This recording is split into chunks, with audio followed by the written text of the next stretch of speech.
কাজল অনুগামীদের হাতে আক্রান্ত বিজেপির আইটি সেলের ইনচার্জ ষষ্ঠীচরণ দে বেধড়ক মারধর, রক্তাক্ত অবস্থা, বোলপুর মহকুমা হাসপাতালে ভর্তি। ঘটনাটি বীরভূমের নানুর বিধানসভার কঙ্কালীতলা অঞ্চলের আমুরহরা গ্রামে। স্বাভাবিকভাবে উত্তেজনা এলাকায়। তদন্তে শান্তিনিকেতন থানার পুলিশ। দলীয় কাজ সেরে বাড়ি ফেরার পথে নানুর বিধানসভার কঙ্কালীতলা অঞ্চলের আমুরহরা গ্রামে কাজল অনুগামীদের হাতে আক্রান্ত বিজেপির আইটি সেলের ইনচার্জ ষষ্ঠীচরণ দে। তাকে বেধড়ক মারধর করা হয়েছে, চোখ মুখ নাক ফাটিয়ে দেওয়া হয়েছে মেরে। বোলপুর মহকুমা হাসপাতালে চিকিৎসাধীন।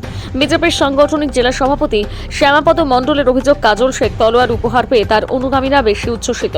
এর পরিণাম খুব খারাপ হবে। শান্তিনিকেতন থানার ওসিকে বলছি 24 ঘন্টার মধ্যে গ্রেপ্তার করতে, তা না হলে জনজীবন স্তব্ধ করে দেব। দেখুন, আইটি সেলের যে দায়িত্বে আছে তাকে তো মোটামুটি আমি চিনিই না, এক নম্বর কথা। আর দু নম্বর কথা, যে তৃণমূলের ছেলে মারবে এটা আমি বিশ্বাস করি না। কারণ আমাদের কালকে প্রচুর ব্যস্ত ছিলাম আমরা কাজে।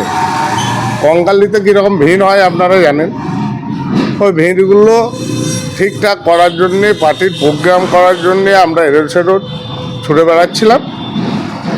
হ্যাঁ, তারপরে আপনাদের মুখেই শুনলাম কালকে ঝামেলা হয়েছে। তারপরে আমি একটু সোসমাত্র খবর নিলাম যে কোনো মদ দোকানে মদ খাচ্ছিল, দিয়ে নিজেদের মধ্যে ঝামেলা করে আমাদের নামে, তৃণমূলের নামে চাপাচ্ছে। এটা আমাদের এই রাজনীতি নয় যে কাউকে মারধর করবো। যে যা খুশি রাজনীতি করতেই পারে, আমরা এতে কোনো দিন কাউকে বাধাও দেবো না, আর কাউকে মারধরও করতে হবে না। শুভেন্দু অধিকারী আসার সময় পতাকা বাঁধছিল, সেই সময় তাকে হুমকি দেওয়া হয়েছিল এবং গতকালকে তাকে মারধর পর্যন্ত করা হয়েছে। না না, সেটা মারধর করাটা একদমই না, এটা ভুল। এবার পুলিশ প্রশাসন আছে, যদি ওরা অভিযোগ করে থাকে সঠিক তদন্ত করে যারা দোষী তাদেরকে শাস্তি দেখ, আমরাও এটা চাই।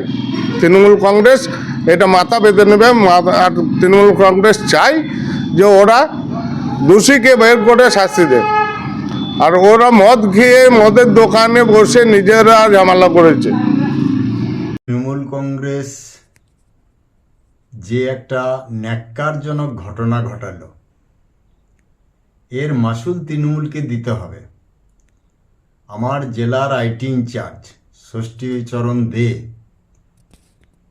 যাকে আমরা টোটন বলে ডাকি, তাকে যেভাবে 15-20টি মোটর সাইকেল করে প্রায় 30-40 জন উন্মত্ত যুবক যেভাবে এসে তার ওপর আঘাত করেছে, এটা চরম চিন্তার বিষয়। তার চোখ, নাক, মুখ সব ফাটিয়ে দেওয়া হয়েছে, রক্তান্বিত করে দেওয়া হয়েছে।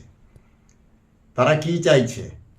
আজকে সকালবেলায় তাদের সভাধিপতি কাজল শেখকে হাতে তরবারি দেওয়ার পর কি তাদের উৎসাহ বেড়ে গেল যে এইভাবে খুন খারাপি করে রাজনীতি করব? এটাই কি তারা পরিচয় দিল? আমি বলছি, কাঁচের ঘরে ঢুকে ঢিল মারা অন্যায়। তৃণমূলের কর্মীরা কাঁচের ঘরে ঢুকে ঢিল মারছে।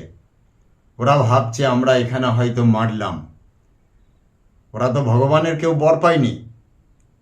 বিজেপি শান্তি শৃঙ্খলা বজায় রেখে প্রত্যেক মানুষকে ভালোবেসে রাজনীতি করতে চায়, হিংসার রাজনীতি করতে চায় না। কিন্তু সাপের লেজে পা দিলে সাপ ছোবল মারে, মৌচাকে ঢিল মারলে মৌমাছি হুল ফোটায়। তারাও খেয়াল রাখবে, তাদের ওই জায়গায় টোটনকে মারা হলো বা ষষ্ঠীকে মারা হলো, সব জায়গায় ওরা মারতে পারবে?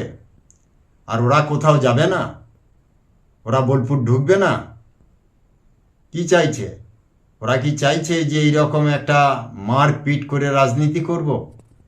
আমি খুব সাবধান করছি। সঙ্গে সঙ্গে পুলিশ প্রশাসনের কাছে আপনাদের মাধ্যমে আবেদন রাখছি, অবিলম্বে কালকের মধ্যে যদি গ্রেপ্তার না হয় তাহলে ভারতীয় জনতা পার্টি কি আন্দোলন করতে পারে সেটা প্রশাসন দেখবে। আমি শান্তিনিকেতন ওসিকে ফোন করেছি, অবিলম্বে দোষীদিকে গ্রেপ্তার করতে হবে এবং কঠোর থেকে কঠোরতর শাস্তির ব্যবস্থা করতে হবে। অন্যথায় ভারতীয় জনতা পার্টি, আমি ওই শান্তিনিকেতন থানা পুলিশ প্রশাসনকে অচল করে রেখে দেবো কদিন।